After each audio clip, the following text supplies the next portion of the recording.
Од каде толкав интерес за окултното? Зошто има толкав голем интерес за окултизмот? За она што е скриено и непознато за човекот, каде што постои голема опасност за човечката душа. Факт е дека живееме во модерен свет со големи изуми и достигнувања. А сепак не можам да се изначудам колку голем интерес има за окултизмот и суеверието. Поплавени сме од голем број на секаков вид пророци, кои секојдневно предскажуваат нешто. Има исцелители, чудотворци, месии, кои на еден или на друг начин ги уверуваат луѓето дека имаат моќ да направат нешто добро за нив или да предвидат што ќе се случува во текот на годината. Многу млади луѓе директно или индиректно го почитуваат таткото на лагата ѓаволот за кој зборуваше Господ Исус Христос, дека тој е од почетокот лажго и останува како таков.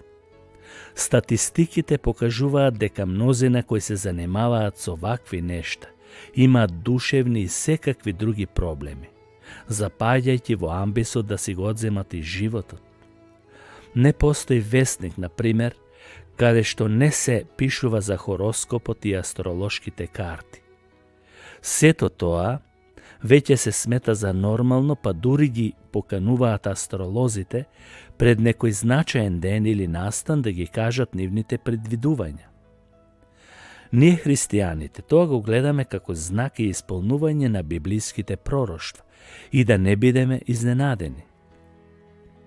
Бог уште многу одамна го предупреди неговиот народ да не ги следи овие пагански обичаи, кои може да му бидат стапица за уништување и пропаст. Например, во 3 Мојсеева книга е запишано: ако некој се обрати кон мртвите или духовите, јас ќе се свртам против таквиот човек и ќе го отстранам од неговиот народ. Тоа е запишано во 3 книга Мојсеева, 20 глава, 6 стих. Например, гатањето не е само некое народно наследство од старите времења. Трагедијата на модерниот човек е во тоа што и покрај големите научни откритија, тој и понатаму се занимава со суеверните нешта и ги продлабочува. Народот има мобилни, компјутери, комуницира со целиот свет на сосема софистициран начин, а од друга страна го гледаме тој истиот како ја прашува бабата како да го отстрани урокот од себе или од своето внуче или од својот син. Зошто е тоа така? Проблемот е во тоа што на човекот, како создадено битие, му треба водство и сигурност на животот.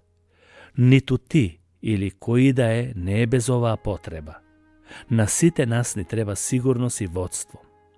Бог како наш татко се погрижи тоа да го даде на секој човек, ако верува.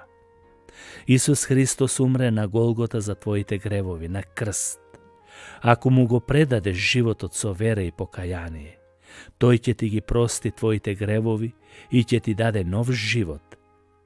Ако не веруваш во Божиот Син, тога си во робството на ѓаволот и на овие појави, кој си поигрува со твојот живот, токму со овие пагански и суеверни појави. Демонските сили дејствуваат и ќе дејствуваат и понатаму, само да немаш допир со вистината, која се откри во Исус Христос. Бог ни забранува да се занимаваме со овие појави и со тоа ја искажува неговата таткова грижа и заштита. Ако бараш услуга од гатач или спиритист, тие колку и да се модерни и да употребуваат фрази кои се прифатливи за модерниот човек, всушност го прашуваш самиот ѓавол, тој кој се крие зад сите овие суеверија и паганштини. Мнозина се измамени преку разни религиозни предмети, во форма на крстови, на слики и секакви иконографии, кои оддаваат впечаток на искрена побожност. Христос сите овие кои се занимаваат со тоа ги нарече волци во овчи кожи. Никаде во Библијата немаме потврда дека предметите треба да ни служат како средства за доближување до Бог. Бог е дух и секој пристап кон него е во дух и вистина. Бог во 5-та книга Мојсеева 18-та глава вели да нема некој помеѓу вас кој ќе ги принесува своите деца низ оган, ни врачари, ни астролози, ни бајачи или сонувачи, спиритисти, повикувачи на мртви и ослободувачи од уроци, зашто сите овие нешта се грев пред Господ. Например, гледањето во дланка, гледање во кафе, карти, телепатија, хипноза, астрологија, хороскоп, јога и така натаму, сите овие и многу други нешта спаѓаат во тежок и гнасен грев, одвратен пред Господ. Сите овие нешта, макар и да се завиени во плашт на наука, демонските сили ќе ги одведат луѓето во вечната пропаст, во огненото езеро. Суеверните нешта ги контролира таткото на лагата и принцот на темнината. Тука спаѓа и бројот 13, детелината со 4 лисја, црна мачка, бел лук, црвен конец и ред други работи. Тоа без сомнение е вратата на темнината. Хорор филмовите се многу популарни помеѓу младите, за жал. Книги за вампири, парапсихологија, медитација. А кој е крив за сето тоа? Стравот од утрешниот ден и гладта за смислата на животот. Мнозина се свртуваат камелеонски на старите вредности, да беа барем вредности. Ја воздигаат традицијата и религијата без трошка покаяние и промена на животот. Сето тоа се смета за феномен и модерен тренд. За психолозите и етнолозите, ѓаволот е само символ на човечкиот религиозен страв пред непознатото. Тоа за нив е парадигма на зло и персонификација.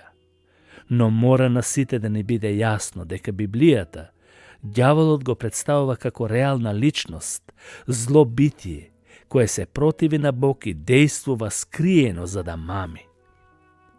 Но сепак, на крстот Исус го победи, го порази ѓаволот, старата змија, и му е смачка главата. Мнозина кои се занимавале со вакви нешта, Исус ги ослободил и ги спасил. Немој да ја плаќаш цената со тоа што ѓаволот ќе те вовлекува во неговите игри. Цената ја плати Исус и нема потреба и ти да ја плаќаш, со тоа што ќе се обидуваш на друг начин да се спасуваш од проклетството. Твојата душа вреди повеќе од било што на овој свет. Таа му припаѓа само на Бог и на никој друг. Библијата нагласува дека Христовата крв има сила и моќ на ослободување преку дејството на Светиот Дух. Бог ветува дека ако се покаеш, ќе го испрати во тебе Светиот Дух и ќе те ослободи од сите суеверие и окултни појави. Исус вели, ако Синот ве ослободи, навистина ќе бидете слободни. Слободата е духовна. Кога Исус ќе те ослободи, сатаната ќе нема власт над тебе. Стори го тоа уште сега, додека е свежо тоа што го слушна. Повикај го Бог во молитва со едноставни зборови, онака како умееш да го кажеш.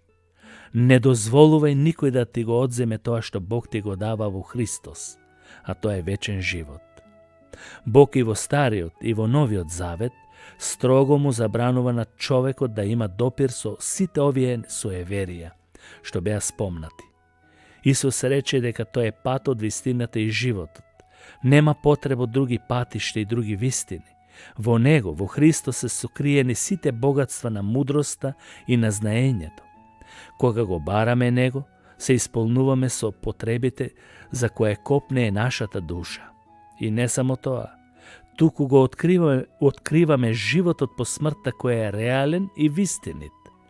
Ако не доаѓаме во молитва преку Христос, а бараме други патишта за разоткривање на тој живот, човекот автоматски потпаѓа под влијанието и дејството на ѓаволот, кој го замаглува патот на човекот преку ваквите појави.